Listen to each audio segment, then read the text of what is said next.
대한민국 뉴스들에 대한 공정한 시선, 법률 시사 토크 이슈 프리즘. 안녕하세요, 전혜원입니다. 먼저 지난 한 주간 있었던 이슈들부터 만나보겠습니다.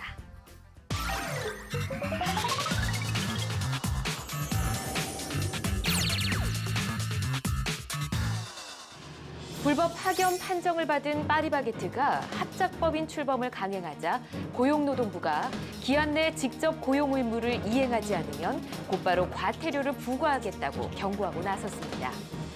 고용노동부가 파리바게뜨에게 시정기한이 12월 5일까지 파견법에 따라 과태료 부과 절차에 들어갈 계획이라고 밝혔습니다.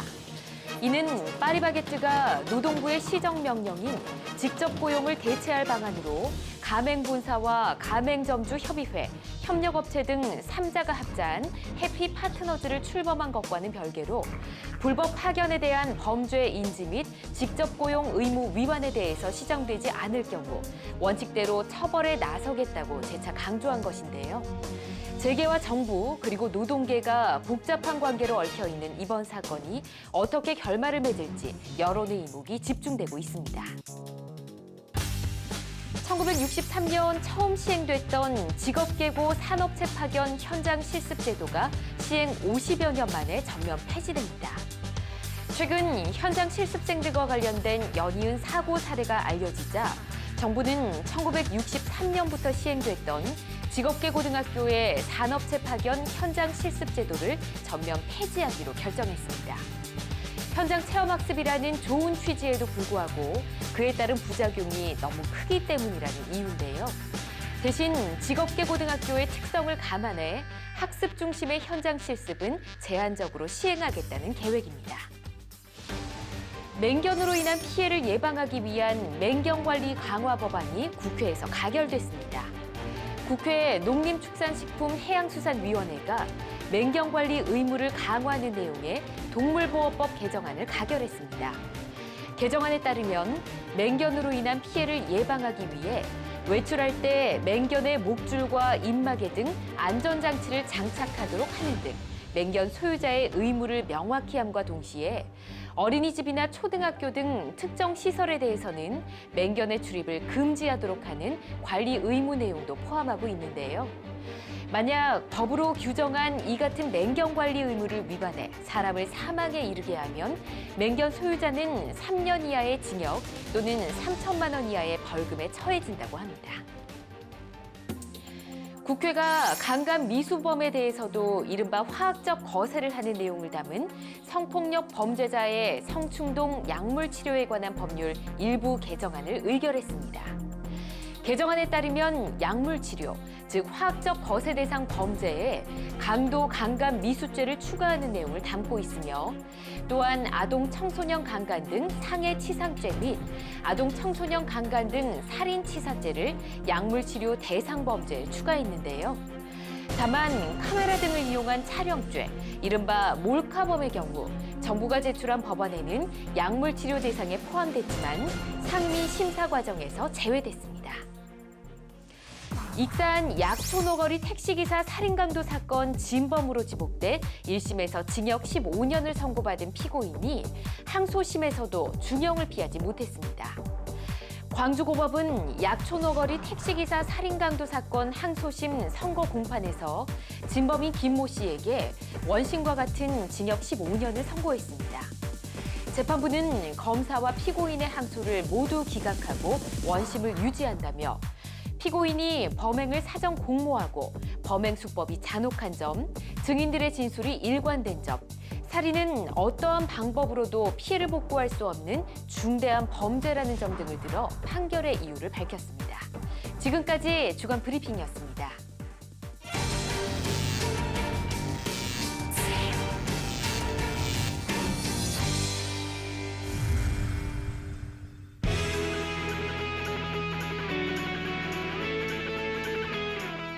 네, 변호사 수격대 오늘도 두 분의 변호사와 함께 대한민국의 이슈를 쫓아가 보겠습니다. 먼저 두 분의 변호사 소개해드릴게요. 어서 오십시오. 안녕하세요. 장현정 변호사입니다.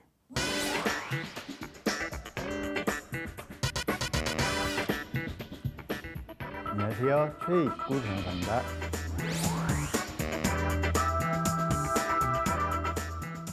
먼저 오늘 주간 브리핑에서 이야기 좀 나눠보도록 할게요. 국회 본회의에서 다양한 법률 개정안이 가결이 됐습니다. 근데 저희가 다뤘던 이슈들도 좀 있더라고요. 먼저 맹경과 관련된 법률 개정안, 동물보호법이죠. 그리고 화학적 거세 이슈들이 있었는데 먼저 장 변호사님, 이 맹경과 관련된 법률 개정안에 대해서 이야기 좀 나눠볼까요? 네, 알겠습니다. 최근 여러 언론을 통해서 보도가 된 것처럼 지금 국내에서 개물림 사고가 점점 급증을 하고 있습니다. 네. 특히 맹견에 의해서 물리는 경우에는 피해가 극심하기 때문에 그렇죠. 더더욱 문제가 되고 있는데요. 네. 지난번 10월에 한 유명 한식당의 주인이 연예인이 기르는 맹견의 물림으로 인해서 폐혈증으로 사망을 했습니다. 그러니까요. 이런 사고가 일어나게 되자 맹견과 관련된 법안 심의의 속도가 붙게 되었고요. 그래서 국회에서 사고 발생 시 큰 피해를 주는 맹견에 대한 관리를 강화하는 법안을 통과시켰습니다. 네. 법률이 개정이 됐다고 하는데 주로 어떤 내용을 담고 있나요? 조금 전 MC님께서 브리핑으로 설명은 하셨는데요. 제가 또 간단하게 말씀드리면 네. 우선 개정안에 따르면 맹견이 소유자 등 없이 기르는 곳을 벗어나지 않도록 관리를 하도록 이제 개정을 하였고요. 또한 외출 시에는 목줄과 입마개 등 안정장치를 하도록 하는 한편 이와 더불어서 소유자가 정기적으로 교육을 이수하도록 하는 맹견 소유자의 의무를 강화하였습니다. 상대적으로 큰 피해를 입을 수 있는 아이들에 대한 대책도 좀 포함이 된 것 같던데요. 네, 맞습니다. 이번에는요, 맹견이 어린이집, 그리고 유치원, 초등학교 등의 시설에 출입을 할 수 없을 뿐만 아니라 맹견이 사람의 신체에 피해를 주는 경우 지자체장이 소유자 동의 없이 격리를 시킬 수 있는 필요한 조치를 할 수 있도록 내용을 담고 있습니다. 그렇군요. 자, 그렇다면 앞으로 이 내용을 어길 경우 과연 어떤 처벌을 받게 되나요? 동물보호법에 따라서 처벌을 받을 수 있는데요. 네. 관리 의무를 위반하는 경우에는 300만 원 이하의 과태료를 이제 부과하게 되고요. 네. 관리 의무 위반으로 인해서 사람이 사망하게 되면은 3년 이하의 징역 또는 3천만 원 이하의 벌금에 처해지게 됩니다. 알겠습니다. 그런데 이런 안전장치나 처벌이 완벽한 대책이 될 수 있을까 하는 생각도 듭니다. 이 개 주인들의 그 의식이 좀 바뀌어야 되지 않을까? 이런 교육도 좀 시행돼야 되지 않을까요? 당연히 그런 제도 보완이 필요한데요. 네. 그래서 농식품부는 상임위를 통과한 개정안의 내용뿐만이 아니라 지자체, 동물보호단체 등과 연계를 해서 소유자 대상 교육 과정을 확대하고 이뿐만 아니라 행동 교정을 위한 전문 인력을 양성, 네. 그리고 동물 등록제도 개선 등도 안전관리 종합 대책에 포함할 예정이라고 합니다. 알겠습니다. 최 변호사님, 혹시 이번 개정안에 내용 외에 또 법적으로 좀 추가할 내용이나 이런 부분이 있을까요? 우선 기본적으로 맹견 관리에 대해서 추가적인 법적 규율이 필요하다는 점에 대해서는 누구나 동감할 겁니다. 네. 다만 좀 두 가지 부분 정도를 추가로 말씀드리고 싶은데요. 그 이제 개물림 사고나 이런 사건 사고도 늘어나는 만큼 사실 반대편에서 그 동물에 대한 학대 범죄도 많이 늘어나고 있지 않습니까? 예. 그래서 좀 동물 보호 단체 같은 경우에는 너무 그런 규제에만 치중되어 있고 동물 보호나 학대에 대한 어떤 처벌 강화에는 조금 소홀한 것이 아니냐라는 지적이 있어서 좀 의미가 있어 보입니다. 네, 두 가지 중 한 가지 말씀을 해주셨고 나머지 두 번째는 뭘까요? 그 맹견 혹은 반려동물과 관련한 보험에 대해서 좀 이야기를 하고 싶습니다. 보험이요? 예. 현재 뭐 맹견 내지 뭐 반려동물과 관련한 보험이 실제로 많이 이제 발달하여 있지는 않은 상황입니다. 하지만 미국 같은 경우 살펴보면 현재 한 39개 주에서 네. 맹견 보증 혹은 맹견 배상 책임 보험 같은 것들이 많이 이제 상품화되어 있는 상황이고요. 예. 그런 것 때문에 이제 맹견의 견주가 의무적으로 보험에 가입하게 합니다. 그러면 아무래도 그런 개 물림 사고가 발생하더라도 어떤 피해자가 충분한 보상을 적시에 받을 수 있는 네. 그런 이제 여건이 마련되겠죠. 그런 부분에서 이제 우리나라에도 좀 그런 도입할 필요가 있지 않나 이런 예. 논의가 있습니다. 실제로 좀 뭐 반려동물의 좀 수가 뭐 추정하기에 따라서 한 900만 마리라고 하고 있고요. 2020년경에는 반려동물 인구가 한 2천만 명에 달한다는 또 전망치가 있는 것을 볼 때 예. 그런 반려동물과 관련한 보험 제도는 좀 전향적으로 검토할 필요가 있을 것으로 보이고요. 현재는 그 반려동물과 관련해서 그 보험 가입률이 한 0.1%, 0.2%이 정도 수준이라고 가입한 합니다. 사람이 있긴 있네요, 그래도. 예, 뭐 있긴 한데 조금이라도, 아주 예. 극히 소수여서 네. 앞으로는 이 부분에 대해서도 좀 정책적으로나 좀 고민이 필요할 것으로 보입니다. 알겠습니다. 뭐 맹견에 의해서 사고가 일어났을 때 좀 대처를 할 수 있는 보험의 필요성도 좀 중요해 보입니다. 그리고 이 동물보호법 외에 또 국회에서 통과된 개정안이 하나 더 있었는데 저희가 좀 살펴봐야 될 내용이 성폭력 범죄자의 성충동 약물 치료에 관한 법률 일부가 또 개정이 됐다면서요? 예, 그 소위 말하는 화학적 거세라는 표현 쓰지 않습니까? 예. 그 성충동 약물 치료 대상 범죄에 이제 강도, 강간, 미수죄에도 추가하게 된 것입니다. 네. 또한 그 아동, 청소년 등 강간과 관련해서 상해 치상죄나 혹은 그 아동, 청소년 강간 등의 살인 치사죄에 대해서도 약물 치료 대상 범죄에 추가하게 되었습니다. 그렇군요. 근데 처음에는 이 몰카범도 화학적 거세를 해야 된다라는 내용이 포함되어 있었던 걸로 알고 있었는데 실제는 내용이 빠졌다고 하더라고요. 이유가 있을까요? 네, 그 법사위에 따르면 그 약물 치료 제도는 어디까지 좀 한정적으로 신중하게 도입할 필요가 있다는 것이 기본 입장인 것으로 보입니다. 예. 따라서 그 개정 안에서 카메라 등을 이용한 범죄, 소위 우리가 몰카 범죄라고 하죠. 그 부분에 대해서는 일단 좀 삭제하고 의결을 한 것으로 보이고요. 네. 다만 최근에 이제 몰카 범죄가 뭐 기술의 발달과 연계해서 좀 더 굉장히 일반 국민이 이제 피부에 느낄 수 있도록 많이 발생하는 만큼 이 부분에 대해서 추가적인 어떤 제재가 강화돼야 되지 않느냐 이런 의견도 좀 상당히 있는 것으로 보입니다. 그렇군요.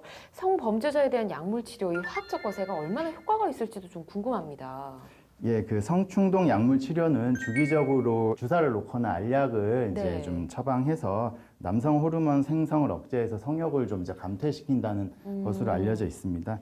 실제로 그 부분에 대한 효과에 대해서도 뭐 여러 가지 주장이나 연구가 있는 것으로 보이는데 좀 네. 가까이로는 2015년에 그 단국대 심리학과의 한 이제 정신건강의학과 전문의인 임명우 교수님이 연구에 따르면 화학적 거세 명령을 받고 출소한 뒤 형이 집행 중인 6명을 대상으로 한번 그 충동 치료제 주사제의 효력에 네. 대해서 좀 살펴보니까 1년 이상 투여한 결과 어떤 성적 충동 행위가 좀 감소하는 유의미한 결과를 발견하였다라는 이제 조사 결과가 있고 그 네. 재범률도 뭐 사실상 없어졌다라는 취지의 연구 결과가 있었습니다. 다만 이게 뭐 6명이나 8명이나 좀 소수의 샘플이기 때문에 아직은 네. 좀 일반화할 수 있는 단계는 아닌 것 같고 오히려 더 이런 것 때문에 이런 처벌이 추가되는 것이 더 싫어서 오히려 더 강력한 범죄로 나아갈 수 있지 않냐. 아예 입막기 위한 어떤 더 네. 흉악 범죄로 나아갈 수도 있기 때문에 그런 부분까지 좀 종합적으로 고려해야 될 것으로 보입니다. 알겠습니다. 자, 이렇게 최근 국회 본회의에서 다양한 법률 개정안이 통과가 됐는데 앞으로도 국민 생활에 꼭 필요한 법률들이 개정이 되고 또 통과가 됐으면 좋겠습니다. 자, 이렇게 주간 브리핑 내용 잠깐 살펴봤고요. 두 분의 변호사님이 준비해 오신 이슈들 이제 하나씩 만나보도록 하겠습니다. 자, 첫 번째 이슈 장현정 변호사님이 준비를 하셨죠? 네. 어떤 내용 준비하셨나요? 제가 준비한 주제는 바로 이것입니다.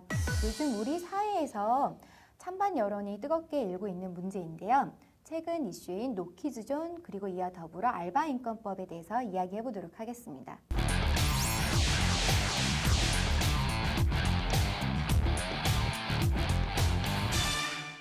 네, 장현정 변호사님이 준비하신 첫 번째 이슈에 어떻게 보면 두 가지 이야기가 담겨 있는 것 같습니다. 네. 노키즈존과 알바 인권법이라고 하셨는데 어떻게 보면 미성년자들에 대한 인권 문제라는 걸로 하나로 만들 수 있을 것 같기도 합니다. 일단 하나씩 살펴보도록 할 텐데요. 최근에 노키즈존이 이슈가 되고 있는 이유부터 좀 살펴보도록 할까요? 네, 최근에 노키즈존이 이슈가 된 건 국가인권위원회가 어떠한 권고 조치를 내렸기 때문인데요. 네, 제주도의 이탈리안 식당에서 네. 일정 연령 이하의 아동은 이제 영업장에 들이지 않겠다는 방침을 내세움으로 인해 가지고 네. 인권위원회에 이제 회부가 된 사건이 있습니다. 근데 이에 대해서 인권위원회는 노키즈존에 대한 시정 권고를 내리게 됨으로 인해서 사회적으로 파장을 불러일으켰습니다. 그렇군요. 뭐 저도 언론을 통해서 보기도 했고 저도 이제 식당에 다녀보면 노키즈존이라고 써 있는 식당을 보기도 했었거든요. 네. 근데 이런 식당들이 꽤 많더라고요, 생각보다. 요즘 많이 급증하고 있고요. 예. 식당뿐만 아니라 뭐 숙박업소인 펜션 같은 경우에서도 아동을 동반한 이제 손님은 받지 않겠다 이런 방침을 내세우고 있어서 점점 문제가 되고 있는 것 같습니다. 뭐 어떻게 보면 뭐 한편으로 다른 손님들한테 방해가 될 수도 있으니까 이해가 되기도 한데 특별히 어떤 이유가 있을까요? 뭐 아직 자세한 통계나 조사 자료는 존재하지 않는데요. 아무래도 저희가 언론이나 이렇게 보고 듣는 내용들에 의하면은 네. 다른 손님들의 식사나 휴식을 아동들이 방해를 할 수 있기 때문에 그런 이유가 있는 것 같고요. 또 한편으로는 가게 운영상 직원들은 일정한 수가 정해져 있는데 안전관리 문제가 생길 수 있어서 네. 이런 부분에 있어서 직원을 또 별도로 파견을 하거나 하는 문제는 또 식당 업주에게 있어서는 부담이 될 수 있잖아요. 그렇기 때문에 노키즈 존을 선언한다라는 이유가 좀 드러난 표면적인 이유인 것 같습니다. 그렇군요. 뭐 온전한 휴식을 위해서 노키즈 존으로 운영되는 곳도 있다고 합니다. 뭐 휴대폰 충전기도 주지 않고 와이파이도 안 되고 뭐 이런 장소도 있다고 하긴 하던데 네. 어쨌든 이렇게 우리 사회에서 노키즈 존 선언하는 것들이 점점 늘어나고 있는데 네. 국가인권위원회에서 이걸 좀 제동한 것 같은 느낌이 들거든요. 네, 맞습니다. 인권위원회는 아동 및 동반 보호자를 완전 전면적으로 배제하는 것은 네. 일부의 사례를 객관적으로 합리적 없이 이유 없이 일반화한 것이기 때문에 문제가 되고 있다고 지적을 했던 거고요. 예. 사실상 영업상의 어려움이 있을 수는 있습니다. 근데 그러한 영업상의 어려움이 있더라도 식당주는 이를 해소하기 위해서 손님들에게 아동 동반 보호자에게 안전조치 의무에 대해서 설명을 하거나 네. 그리고 그런 영업 방해가 되는 구체적인 사안을 제시하고 실질적으로 그 사례가 생겼을 경우에는 이제 영업장에서 퇴장 조치를 명하는 등 다른 방안이 있는데도 불구하고 이렇게 전면적으로 배제하는 것은 문제점이 있다고 지적을 했던 겁니다. 그렇군요. 근데 이렇게 판단한 법적 근거가 있을까요? 네, 법적 근거는 우리 헌법 제11조 1항에서 살펴볼 수 있는데요. 네. 모든 국민은 법 앞에서 평등하다고 규정하고 있습니다. 네. 그리고 이에 나아가서 누구든지 성별, 종교 또는 사회적 신분에 의해서 정치적, 경제적, 사회적, 문화적으로 그 생활의 모든 영역에 있어서 차별을 받지 않는다. 이렇게 규정을 하고 있는데요. 사실상 우리 헌법의 평등의 원칙이 모든 것을 인정하는 절대적 평등을 의미하는 것은 아닙니다. 다만 법의 적용이나 입법에 있어서 불합리한 조건에 차별을 하면 안 된다는 상대적, 실제적 평등을 의미합니다.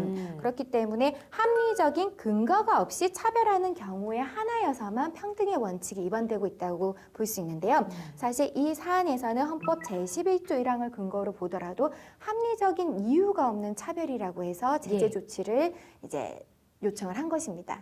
자, 이렇게 국가인권위원회가 노키즈존에 대해서 권고사항을 내리긴 했지만 여론은 굉장히 찬반이 팽팽한 것 같습니다. 네. 두 분 법조인으로서 어떻게 생각하시는지 또 궁금한데 장 변호사님 어떻게 보세요? 우선 제가 법조인으로서의 입장을 말씀드리자면 사실 저는 인권위원회의 판단과 이제 의견을 동일시한다고 볼 수 있는데요. 네. 사실 상업시설의 운영자들이 최대한의 이익을 창출하기 위해서 그들이 영업의 자유가 보장되어 있지 않습니까? 그러니까 영업의 자유를 이제 보장받고 활동하기 위해서 노키즈존을 뭐 할 수는 있지만 그렇다고 해도 이 같은 자유가 무제한적으로 인정되면 안 된다는 입장입니다. 사실 어떠한 일정한 연령 이하의 아동을 모두 출입 금지한다는 것 자체는 일정한 대상의 범주의 사람들이 어떤 행동을 일치할 수 없도록 금지하는 것인데요. 어떠한 행동을 금지하는 조치가 아니라 범주의 사람들을 못하게 한다는 것 자체는 좀 위헌적인 소지가 있습니다. 네. 그렇기 때문에 이런 부분에 있어서는 다른 대안이 있다면은 다른 대안으로서 해결을 해야지 전면적으로 금지하는 비합리적인 차별을 해서는 안 된다고 생각합니다. 아마 이번 인권위 결정은 좀 다소 엄격한 심사를 한 것으로 보입니다. 그 영업주가 사전에 통제하는 것이 아니라 네. 영업 방해가 되는 경우에 이런 퇴장 조치를 하거나 이용 제한 조치를 하면 되지 않겠냐. 그래서 좀 차별 취급을 하는 덜 그 피해가 발생하는 수단을 이용해라. 그런 부분을 좀 따져보자는 것이 인권위 결정의 취지여서 이런 부분이 앞으로 계속 이어질지는 좀 논쟁이 좀 이어질 것으로 보입니다. 사실 이 노키즈존 사건에서는 평등권과 그다음에 이제 업주들의 직업 수행의 자유와 또 한편으로는 고객들의 행복 추구권도 있지 않겠습니까? 이런 그렇죠. 다양한 헌법적 가치들이 좀 충돌하고 있기 때문에 그런 것들을 어떻게 조화롭게 좀 해석할 것이냐, 적용할 것이냐가 앞으로도 관건이 될 것으로 보입니다. 그렇군요. 알겠습니다.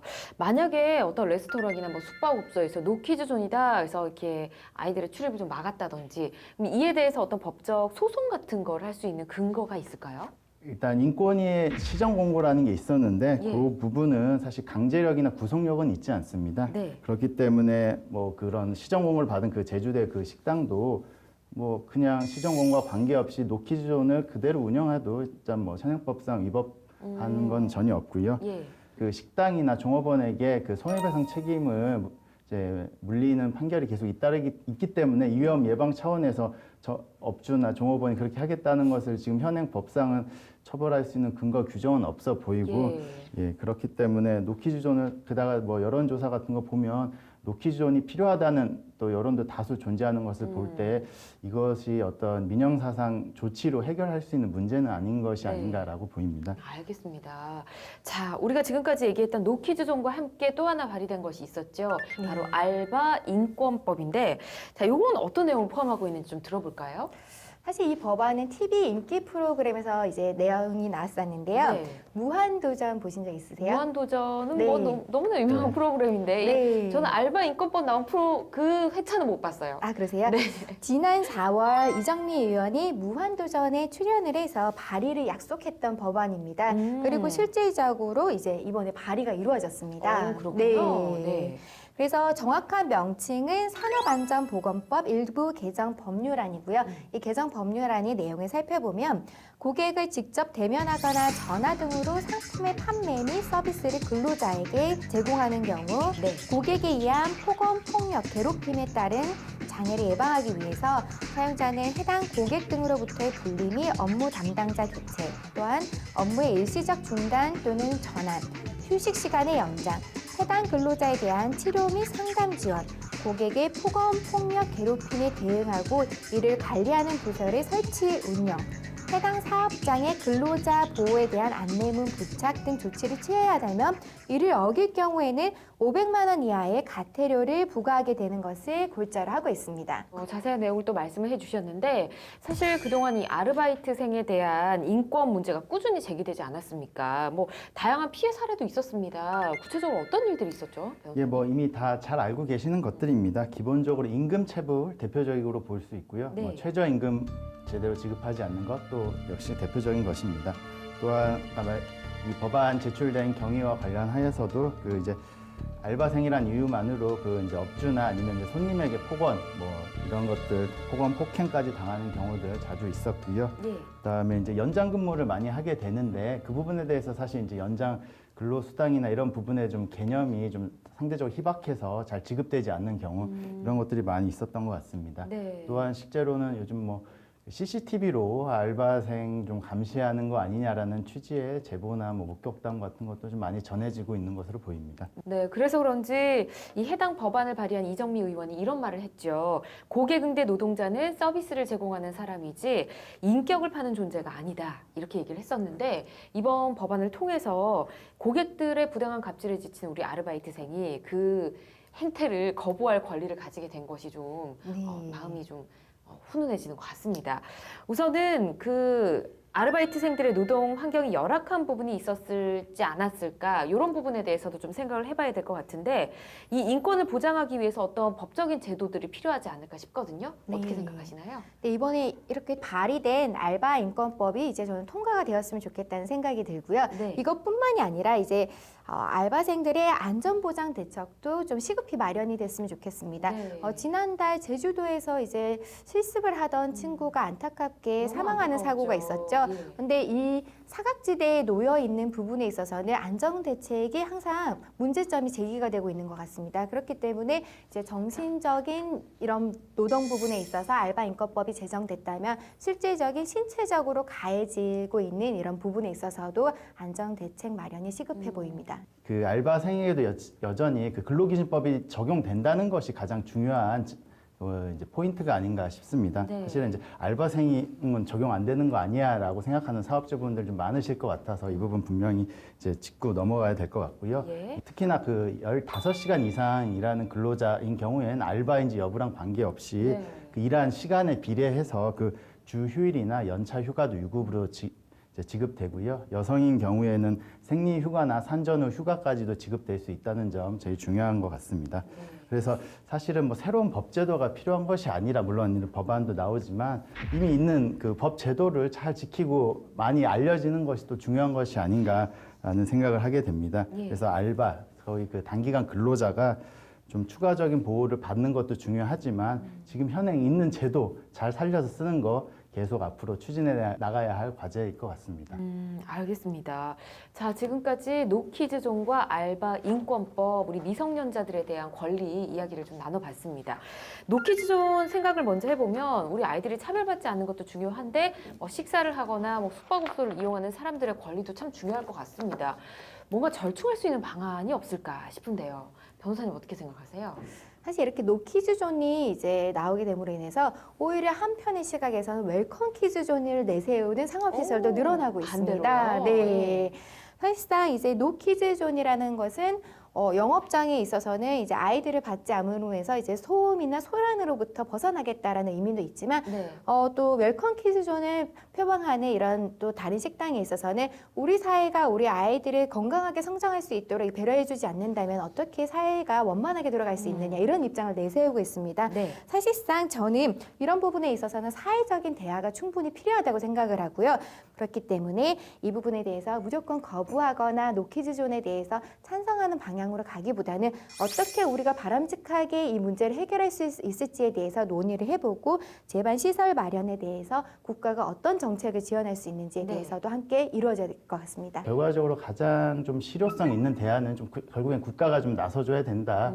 요즘 그 저출산 문제라든가 아이 양육 문제에 국가가 책임지겠다는 많은 정부 정책들이 있지 않습니까? 네.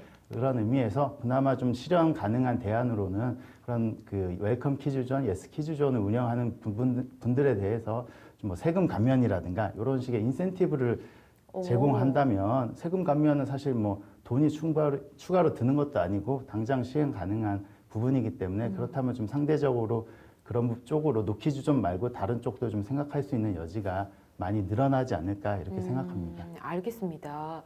자, 그리고 저희가 이어서 알바 인권법 이야기를 나눠봤죠. 분명히 우리나라 노동 환경에 있어서는 필요한 법인 것 같습니다. 근데 이 법이 시행됨으로써 얻게 되는 이득이라든지 아니면 어떤 결과를 낳을 것인지 좀 예측을 해보면 어떨까 싶은데 최 변호사님 먼저 여쭤볼까요? 예, 뭐 알바생 혹은 뭐 청소년에 대한 보호를 하는 것도 역시 국가의 책임과 의무 아니겠습니까? 그렇다면 그 근로자의 고객 응대 업무로 인한 건강 장애 예방 조치를 그 영업주에게만 맡길 것이 아니라 국가도 일정 부분 배려하는 방안, 그다음에 뭐 영세 자영업자들에게는 조금 더 배려할 수 있는 방안 이런 것들 좀 추가로 필요할 것 같고요. 예. 저는 좀 근본적으로 다른 접근 방식도 필요할 것 같습니다. 소위 그 아르바이트라는 게 사전적인 개념은 대체로 우리가 많이 아는 건 그 취업 준비가 안 된 학생들이라거나 아니면 이제 본업은 있지만 부업으로 조금 추가 수입을 얻는 경우를 말할 텐데 예. 지금 법에서 이제 좀 규율하려는 대상은 아무래도 좀 학생들일 것 같습니다. 그래서 왜 이런 부분이 문제가 되냐? 예전에는 뭐 알바라고 하면 일주일에 뭐 몇 시간 가서 일하는 것이었는데 사실은 요즘은 알바가 거의 뭐 생계 수단 내지 학비나 생계비를 맞아요. 드는 굉장히 뭐 주 뭐 20-30시간씩 일하는 알바 하는 학생들 많이 늘어났지 않습니까? 학생이 이렇게 노동자가 되지 않게 학생은 학업에 열중할 수 있는 그런 부분도 좀 많이 제도적으로 보완이 필요할 것으로 보입니다. 알겠습니다. 장 변호사님 의견도 들어봐야 할 것 같아요. 네, 사실 저도 이번에 이렇게 알바 인권법이 발의된 점에 있어서 사실 우리 사회가 많이 변화하고 있구나를 느끼게 됐고요. 맞아요. 사실 이제 단기간 근로자인 친구들이 많이들 임금을 못 받음으로 인해서 생계가 어려워지게 되는 곤란한 사정에 직면한 것도 여러 차례 본 적이 있습니다. 네. 그렇기 때문에 사실 이런 청소년 그리고 이제 청년들의 노동 인권 문제는 우리 사회에 매우 심각하게 대두되고 있는 부분이고요. 네. 이제 이런 부분에 있어서 정신적 근로로 인해서 스트레스로 과다한 업무로 사망하는 청년과 청소년들이 더 이상 없도록 저는 이 법안이 꼭 발의가 되었으면 좋겠습니다. 네. 아무래도 사업자의 인식이 개선이 되어야지 근로 환경도 개선이 되는 것 같습니다. 네, 지금까지 미성년자의 권리에 대한 이야기 나눠봤습니다. 노키즈존과 알바 인권법에 대한 촌철살인 한마디는 과연 어떤 내용을 전해주실지 궁금한데요. 자, 지금부터 써주시기 바랍니다. 어떠한 행동을 금지하는 조치가 아니라 범주의 사람들이 못하게 한다는 것 자체는 좀 위헌적인 소지가 있습니다. CCTV로 알바생 좀 감시하는 거 아니냐라는 취지의 제보나 뭐 목격담 같은 것도 좀 많이 전해지고 있는 것으로 보입니다. 이제 정신적인 이런 노동 부분에 있어서 알바인권법이 제정됐다면 실질적인 신체적으로 가해지고 있는 이런 부분에 있어서도 안전대책 마련이 시급해 보입니다. 학생이 이렇게 노동자가 되지 않게 학생은 학업에 열중할 수 있는 그런 부분도 좀 많이 제도적으로 보완이 필요할 것으로 보입니다. 네, 미성년자의 권리에 대한 촌철살인 한마디 어떤 내용 써주셨을까요? 라고 일단 보니까 변호사님들도 지금 뭔가 미리 얘기하신 건 아니잖아요. 그렇죠? 같은 예. 내용을 쓰셨습니다. 근데 오늘 주제 준비하신 장 변호사님 얘기부터 좀 들어볼게요. 네, 제가 이제 적은 문구는 아이를 키우려면 온 마을이 필요하다는 내용인데요. 네. 사실 노키즈존 이거 우리나라에만 지금 문제가 제기되고 있는 것은 아닙니다. 전 세계적으로 이제 상업에 대한 이익이 극대화되다 보니까 노키즈존을 표방하는 시설들이 급증을 하고 있고요. 우리나라에 앞서서 과거 일본에 있어서는 급격히 고령화 사회에 진입하면서 노키즈존 문제가 한번 언급이 된 적이 있습니다. 근데 일본에서는 급격히 고령화 사회에 진입하면서 아이들의 울음소리를 소음으로 규정하고 각종 소송이 전 지역에서 빚어지는 문제점이 생겼고요. 지금 일본도 마찬가지로 이 부분에 있어서 문제점을 개선하고자 많은 노력을 하고 있습니다. 이제 우리나라도 초고령 사회로 진입을 하고 있는데요. 아이들에 대한 이제 배려가 필요한 시점이 아닌가 싶습니다. 그리고 이뿐만이 아니라 우리 청소년 그리고 청년들의 알바 인권 이런 인권 문제에 대해서도 충분히 사회적인 대화가 필요한 시점인 것 같습니다. 알겠습니다. 참 좋은 말인 것 같아요. 아이를 키우려면 온 마을이 필요하다. 최 변호사님은 비슷한 이유로 쓰신 거겠죠? 예, 이 문구가 힐러리 클린턴이 영부인 시절에 본인의 학부모였던 경험을 이제 언급하면서 인용하니까 더 유명해진 구절인데요. 그것처럼 결국엔 어린이와 청소년, 그다음 뭐 청년까지 포함해서 이제 온전한 사회의 어른 노릇을 하게 만드는 것은 결국에는 그 과정성의 공동체의 관심과 그 배려가 있어야 된다고 생각합니다. 그래서 가정, 학교, 지역사회, 국가 등이 좀 촘촘하게 관심을 네. 가져주는 쪽으로 사회 제도가 좀 계속 관리가 되어야 될 것으로 보이고요. 그리고 또 유명한 식구 중에 워즈워드의 아이는 어른의 아버지라는 또 구절이 있지 않습니까? 뭐 어린이의 그 천진난만함을 이제 네. 응원하는 그런 구절인데 사실은 결국에는 그것은 좀 역설적인 표현인 것이고 원래는 결국에는 어른이 아이의 아버지가 돼야 되는 것, 아버지의 노릇, 그러니까 어른의 노릇 이것을 국가와 사회가 앞으로 잘 해나갔으면 하는 바람입니다. 아이든 어른이든 다 개개인의 권리는 참 중요한 것 같습니다. 하지만 또 우리 아이들은 우리가 키워야 할 미래잖아요. 그렇기 때문에 좀 절충할 수 있는 방안들을 우리 스스로도 한번 생각을 해봤으면 좋겠습니다. 자, 이렇게 첫 번째 이슈 마무리하도록 하고요. 이제 두 번째 이슈 만나보겠습니다.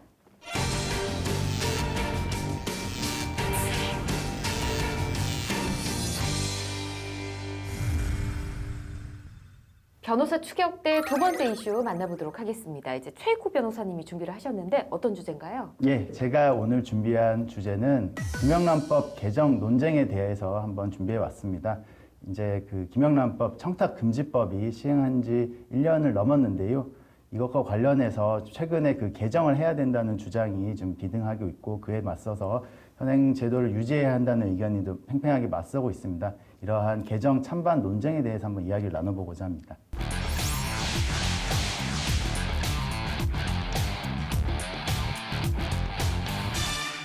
네, 시행될 때부터 굉장히 많은 논란이 있었고 지금까지도 뭐 찬반 논쟁이 팽팽합니다. 근데 김영란법 정확하게는 부정청탁 및 금품 등 수수의 금지에 관한 법률이라고 이름이 지어졌는데 벌써 1년이 넘었어요. 예, 말씀하신 것처럼 1년 금방 지나간 것 같습니다. 시간이 정말 빠르구나. 또 연말이고 하니까 더 그런 느낌이 드는데요. 네. 하나의 법안이 1년 사이에 이렇게 많은 논쟁을 불러일으키고 끊임없이 또 그런 토론을 불러일으키는 게 참 쉽지 않은 일인 것 같은데 이 법이 차지하는 특수한 위치를 다시 한번 생각하게 합니다. 네. 그래서 1년 동안 많은 변화가 있었다고 느껴지는데요.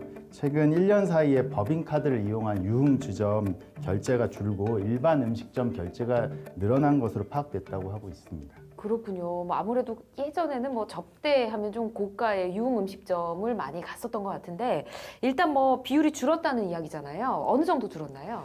예, 그 국회 예산정책처의 최근 보고서인 주요 업종별 카드 사용 실적 변화와 특징이라는 보고서에 따르면 네. 청탁금지법 시행 직후인 작년 4분기부터 올해 3분기 유흥업소원의 법인카드 결제 승인 금액이 1조 780억 원이라고 합니다. 예. 이것은 2015년부터 그 2016년 3분기까지 같은 기간 동안의 승인액인 1조 1,330억 원보다 약 4.8% 정도 감소한 것으로 보시면 될 것 같습니다. 그렇군요. 와, 그 접대비 엄청 많이 쓰고 있었네요. 몰랐는데. 근데 뭐 어쨌든 간에 유흥업소 매출이 500억 원 이상이 줄었다는 거니까 이것도 참 엄청난 것 같습니다.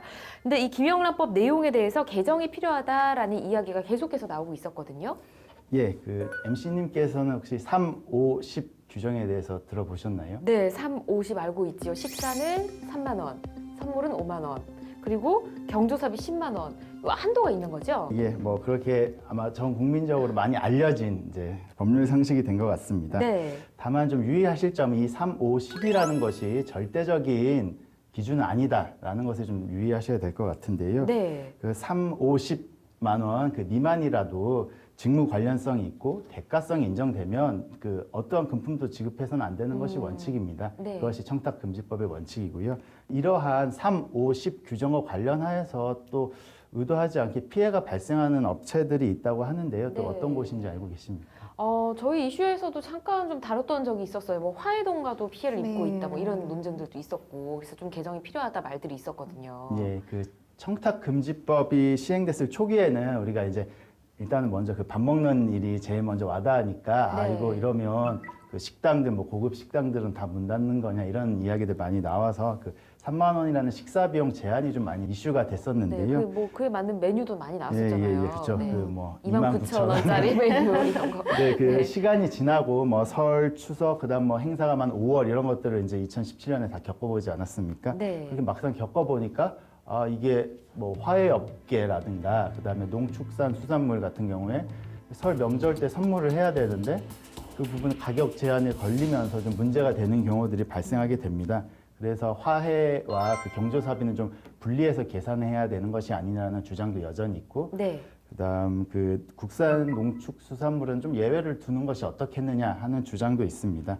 특히나 그 뭐 한우나 굴비 같이 기본적으로 원가가 고가여서 이건 뭐 의도한 것도 아닌데 고가여서 이런 경우에는 아예 그 명절 선물에 올라가지도 못하는 좀 근본적인 문제가 발생하지 않느냐. 예. 또 최근에는 농축산업계나 뭐 화훼업계에서 좀 문제 제기를 많이 하는 것 같습니다.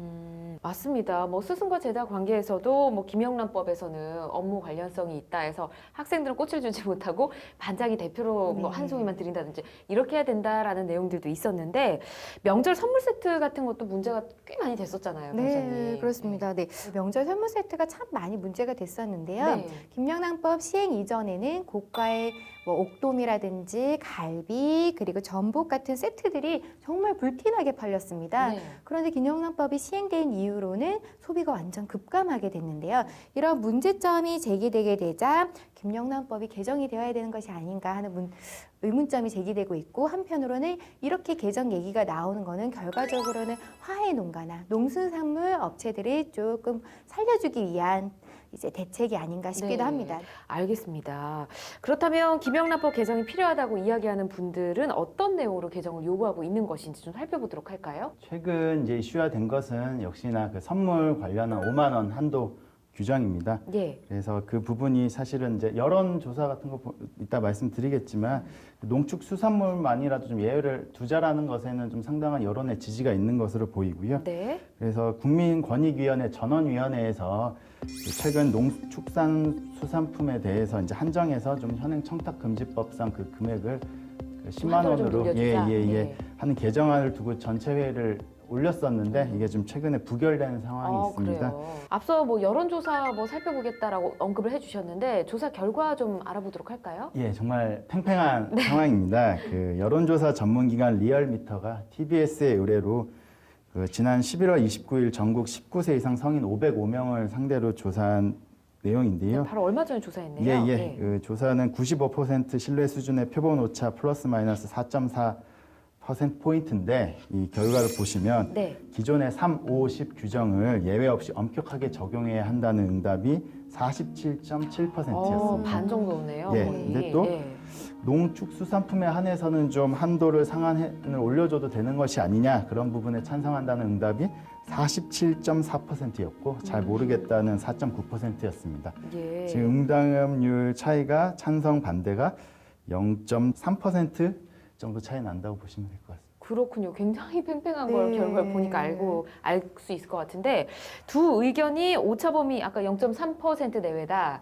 아, 굉장히 팽팽합니다. 근데 이런 와중에 김영란법을 최초 제안한 김영란 전 권익위원회 위원장이 자신의 의견을 밝혔다면서요. 네, 그렇습니다. 김영란 전 권익위원회 위원장은 원칙을 고수해야 된다는 입장이신데요. 금액에만 집중하는 것은 바람직하지 않다. 네. 법의 본질을 악화시킨다는 입장을 밝히셨습니다. 그래서 부정청탁금지법이 사회에 진출하는 젊은 사람들의 네트워크 부담을 덜게 해줄 것이기 때문에 네. 예, 원칙대로 적용을 하자라는 입장을 고수하고 계십니다. 그렇군요. 네. 김영란 전 권익위원장이 말하는 원칙 좀 살펴보도록 할까요? 네, 이 원칙이라고 하면은 사실 법이 처음 시행될 당시에는 캔커피 하나 그리고 카네이션 하나도 안 된다면서 모든 것을 금지했잖아요. 맞아요. 강했었죠. 네, 강하게 홍보가 되어 있었습니다.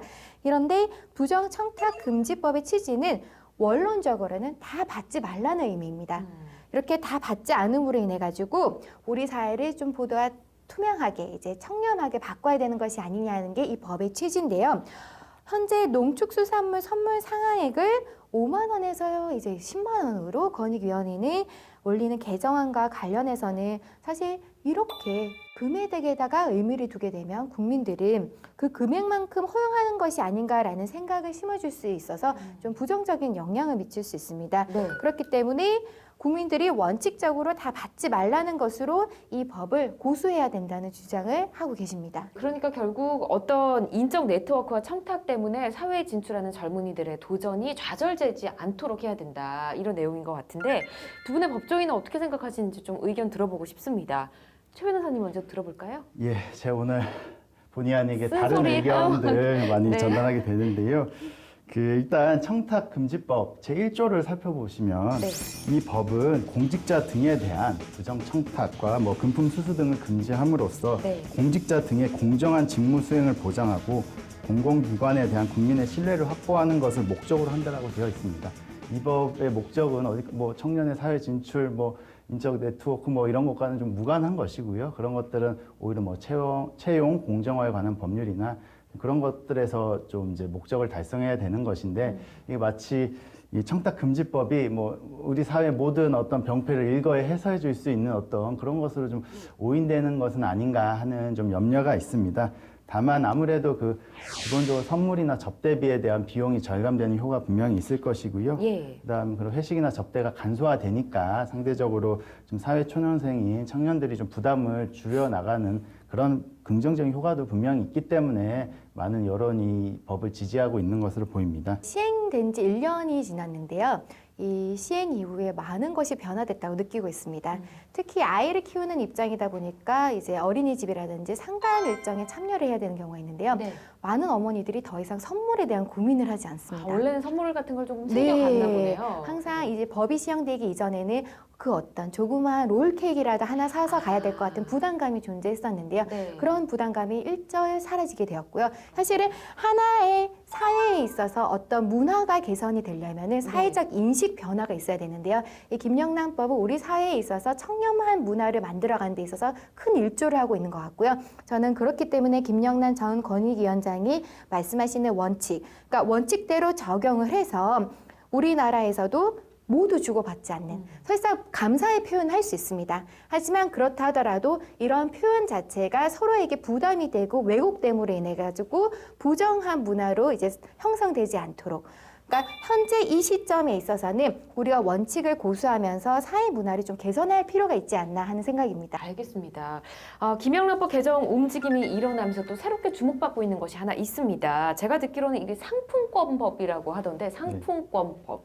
발음도 어렵네요. 네. 어떤 내용인가요? 예, 발음 어렵습니다. 네. 상품권법은 지난 1961년에 탄생해서 지난 1999년에 폐지된 바 있습니다. 네. 하지만 18년 만에 이제 부활을 시켜야 되는 것이 아니냐 하는 논의가 이어지고 있습니다. 한번 폐지됐다가 18년 만에 다시 부활한다. 왜 그럴까요? 결국엔 상품권이 그 현금은 아닌데 사실상 현금처럼 쓸 수 있죠. 쓰이는 것이 뭐 결정적인 이유라고 보시면 될 것 같습니다. 예. 그래서 이제 상품권법이 처음 제정된 이후에 1994년에 상품권 발행이 전면 허용되게 됩니다. 그래서 1997년 기준으로 200개 회사에서 약 1조 6천억 원 규모가 발행될 정도로 활성화되었는데요. 네. 결국에는 1999년 2월에 그 기업의 자유로운 경제 활동을 보장한다는 이유로 법 자체가 이제 폐지되게 됩니다.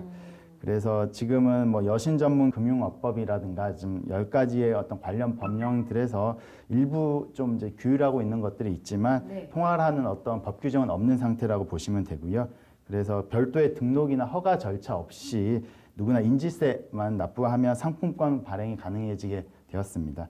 그래서 뭐 대기업이 발행하는 상품권 뭐 아시는 것들 많이 있지만 이거 외에도 제휴형으로 간접 발행을 한다거나 정부나 공공기관의 그뭐 온누리 상품권 전통시장 관련해서 예. 이런 것들이라든가 이런 것들이 다양하게 상품권이 좀 시중에 많이 나와 있는 것을 아실 수 있습니다. 네. 근데 이게 어떤 문제가 돼서 지금 이야기가 나오고 있는 건가요? 여기에 각 상품권의 그 현금적인 속성 때문에 네. 이런 발행 규모나 유통이 지금 전혀 파악되지 않는다 이런 것이 가장 큰 문제인 것 같고요. 네. 사실상 관리나 감독이 어려운 상당히 큰 규모의 돈이 오고 가는 것임에도 불구하고 네. 그런 부분이 좀 어렵다. 그래서 한국조폐공사에서의 상품권 발행액이 연간 한 8조 원 정도라고 하는데요. 그런 거 감안했을 때 한 총 10조 원 정도가 발행되는 것으로 추정만 하고 있는 상황입니다. 정확한 규모도 좀 파악이 안 되는데 뭐 10조 원, 11조 원 뭐 추정하는 사람 분들에 따라 좀 많이 다르더라고요. 그렇군요. 그럼 뭐 이런 상품권이 어떤 리베이트에 대한 대가로 쓰이고 있다 이런 말씀이신 거잖아요. 예. 그 상품권이 그 뭐 5만 원권 이런 거에 비해서도 고액권 발급이 되면서도 네. 수표와 달리 또 추적이나 이런 것들 좀 피할 수 있고 익명성이 보장되기 때문에 거의 비자금 조성이나 거의 리베이트와 관련한 어떤 문제가 발생하지 않을까 염려하고 있습니다. 예. 우리가 김영란법을 계속 쭉 얘기하지 않았습니까? 그럼 이 김영란법이 시행되고 있는데도 여전히 상품권이 이런 용도로 많이 쓰여지고 있다. 네. 이런 내용인 거겠네요. 예, 그 청탁금지법 시행한 이후에 뭐 화훼업가나 농축산수산품 업계에서는 그 매출에 감소됐다는 많은 그 이제 하소연들이 많이 들려오고 있는데 그에 반면에 유독 그 시장이 성장한 곳이 있습니다. 네. 바로 그 상품권 시장인데요. 2016년 10월부터 12월까지의 법인카드로 결제한 상품권 금액, 백화점 상품권 금액이 전년 같은 기간 대비 20.5%포인트가 늘어났다고 합니다. 그래서 결국에는 좀 청탁금지법에 우회하는 수단으로서 악용되는 것이 아니냐라는 좀 의심을 조금 더 더하게 해주는 통계라고 할 수 있습니다. 네. 그렇다면 이번에 개정되는 이 상품권법 어떤 내용을 골자로 하고 있나요? 예, 최근에 경제정의실천시민연합과 더불어민주당 이학연 의원께서 그 발의한 상품권 법안이 국회에 제출된 바 있습니다. 네. 이 법안에서는 상품권 발행의 자격 및 신고에 대한 내용을 규율하고 있고요. 상품권의 유효 기간을 둬서 좀 이제 오랫동안 장기적으로 묵히지 못하게 하고 있고, 예. 그다음에 상품권의 발행 한도도 제한하고 있습니다. 그다음에 상품권 발행액의 50%를 공탁하게 하고 채무지 지급 보증 통해 가지고 좀 이제 안정 상품권도 뭐 부도날 수 있는 것들 좀 네. 예방하는 조치도 있고요. 상품권 발행 실적도 보고하도록 하고 있고, 뭐 상품권 정책 협의회도 설치하고 있고, 예. 그다음에 미상환 상품권 수익이라고 상품권을 우리가 갖고 있다가 그 기간 동안 제시 안 하면 이제 그 돈이 이제 수익이 발생하는데 이런 것을 이제 낙전 수익이라고 하는데 이런 부분에 대한 것을 좀 공익적 사업에 활용할 수 있도록 하는 좀 다양한 규율을 내용으로 하고 있습니다. 네, 아주 많은 내용들이 또 논의가 되고 있는 것 같습니다. 자, 지금까지 김영란법 시행이 1년이 훌쩍 넘었습니다. 이에 대한 이야기를 많이 나눠봤는데 김영란법 시행 1년 이후 우리 사회에 어떤 영향을 미쳤고 또 어떤 보완점이 필요하다고 생각하시는지 궁금합니다. 장 변호사님 먼저 들어볼까요? 네. 사실 이제 김영란법이 시행되고 나서 1년이 지나고 나서 우리나라에서 이제 뇌물과 관련돼 있어서는 사람들이 인식 개선이 많이 된 것 같습니다. 사실상 이제 젊은 층들도 이제 권익 위원장님이 말씀한 것 같이 이제 선물과 이런 부분에 있어서 부담이 덜어진 것도 사실이고요. 네. 이제 사람들 간의 간에서도 어떠한 청탁을 목적으로 선물을 주면 안 된다. 무언가를 주고받으면 안 된다는 것에 대해서도 뚜렷하게 인식을 하고 있습니다. 하지만 이에 반해서 갑작스럽게 법이 시행됨으로 인해서 미처 대비하지 못한 상인들이 피해를 보고 있는 것 같습니다.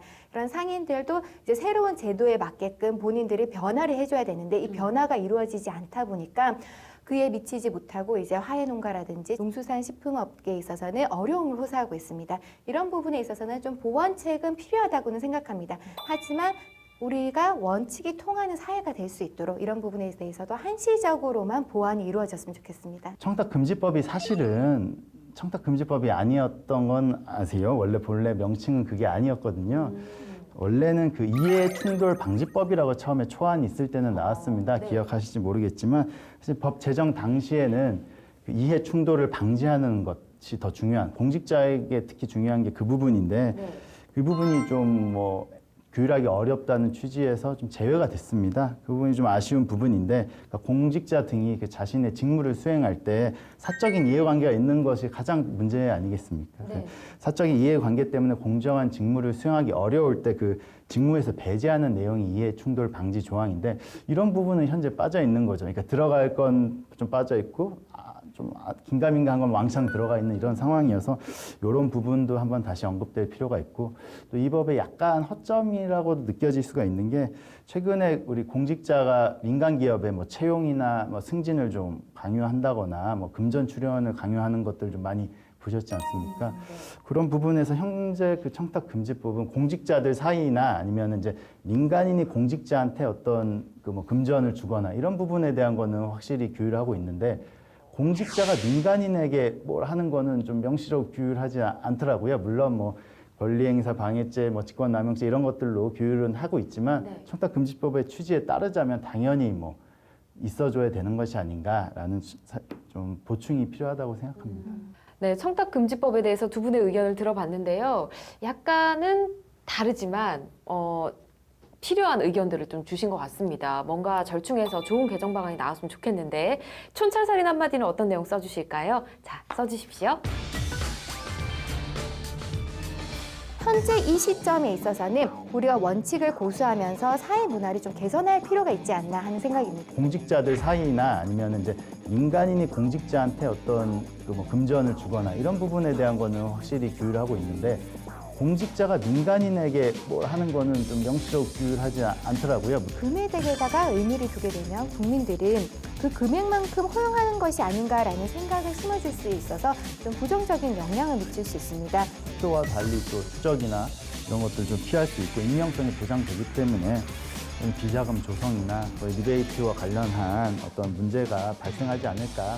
네, 시행 1년을 넘긴 김영란법에 대해서 많은 이야기를 나눠봤는데, 촌철살인 한마디 어떤 내용 써주셨는지 보겠습니다. 먼저 이슈 준비하신 최익규 변호사님, 무슨 내용인가요? 예, 황금률이 없다는 것이 황금률이다라는 표현 들고 와봤습니다. 뭐 극작가 버나드 쇼는 원래 좀 재치 있는 말로 유명한데요. 그러니까 약에도 만병통치약이 없다고 하듯이 법에도 만병통치법 이런 건 좀 없는 것이 아닌가 싶습니다. 물론 좋은 법을 만들어 가고 그다음 개선해 나가는 노력은 계속 이어져야겠지만, 그 법에만 기댈 것이 아니라 좀 시행착오를 혹시 겪더라도 각계각층에서 자율적으로 규제하고 정화하려는 노력들 역시 병행되어야 된다. 우리가 뭐 청탁금지법만 지키면 나머지 뭐 마음대로 하라는 취지가 아니듯이, 결국엔 어떤 사회의 전반적인 청렴성이나 투명성은 이런 것들이 모두 병행되어야 된다. 어느 단 한 가지의 황금률은 존재하지 않는다. 이런 것을 좀 다 같이 공유하면 어떨까 싶습니다. 네, 알겠습니다. 장 변호사님은 어떤 내용인가요? 저는 상식과 원칙이 통하는 사회라는 이제 문구를 적었는데요. 사실 이번 정권이 들어오면서 국민들이 가장 희망했던 내용은 적폐청산이었습니다. 그만큼 과거에는 우리나라의 뇌물이 너무 횡행했었고요. 그렇기 때문에 사실은 이 법이 주는 그 효과가 생각보다 우리 사회에는 큰 영향을 미치고 있는 것 같습니다.